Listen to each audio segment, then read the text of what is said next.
നമസ്തേ. എല്ലാ ഭക്തജനങ്ങൾക്കും അയ്യപ്പൻ കോവിലോട്ട് സ്വാഗതം.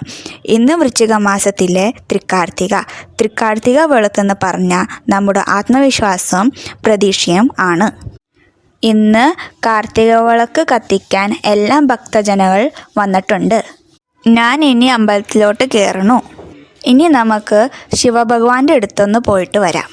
ഇവിടെയാണ് ശിവലിംഗം സ്ഥാപിച്ചിട്ടുള്ളത്.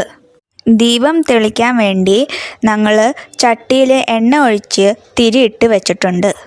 അമ്പലത്തിൻ്റെ എല്ലാ ഭാഗത്തും ഞങ്ങൾ വിളക്ക് വെച്ചിട്ടുണ്ട്. നമ്മുടെ നാട് പോലെയല്ല, ഇവിടെ 4 മണിയാവുമ്പോൾ പെട്ടെന്ന് അങ്ങ് ഇരുട്ടാവും, തണുപ്പ് കാരണം. അപ്പോൾ പണ്ഡിറ്റ്ജി പറഞ്ഞിട്ടുള്ളത് 6 മണിക്ക് വിളക്ക് എല്ലാവരും കത്തിക്കണം എന്നാ. അങ്കിൾമാരെല്ലാവരും കൂടി ചേർന്ന ഡെക്കറേഷൻ വർക്ക് കണ്ടോ? എന്തൊരു ഭംഗിയാ കാണാൻ. ഇനി നമുക്ക് അയ്യപ്പനെ കാണണ്ടേ. നവംബർ മാസത്തെ പൂജ ജനുവരി 14 വരെ ഉണ്ട്. ഇവിടെ എല്ലാവരും 12 വിളക്ക് വരെ അന്നദാനം കൊടുക്കാറുണ്ട്. 6:30 പൂജ തുടങ്ങിയിട്ട് 7:30 പൂജ തീർന്നതാണ്.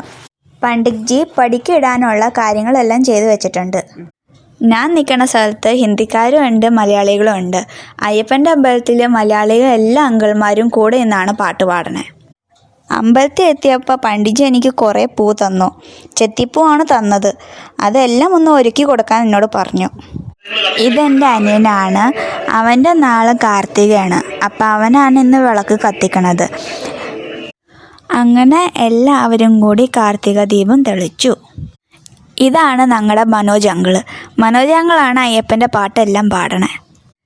തേങ്ങ പൊട്ടിച്ച് കഴിഞ്ഞിട്ട് എല്ലാവർക്കും പ്രസാദം പണ്ഡിറ്റ്ജി കൊടുക്കും. അത് കഴിഞ്ഞിട്ട് ഹരിഹരാസനം പാടി നട അടക്കുവാണ്.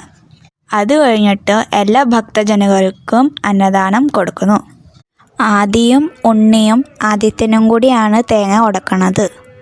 എൻ്റെ ഈ വീഡിയോ കാണുന്ന എല്ലാവരോടും എനിക്കൊരു കാര്യം പറയാനുണ്ട്. എനിക്ക് മലയാളം നന്നായിട്ട് അറിയത്തില്ല. എന്തെങ്കിലും തെറ്റ് പറഞ്ഞിട്ടുണ്ടെങ്കിൽ ക്ഷമിക്കണേ. പിന്നെ ലൈക്ക് ചെയ്യാനും സബ്സ്ക്രൈബ് ചെയ്യാനും മറക്കല്ല.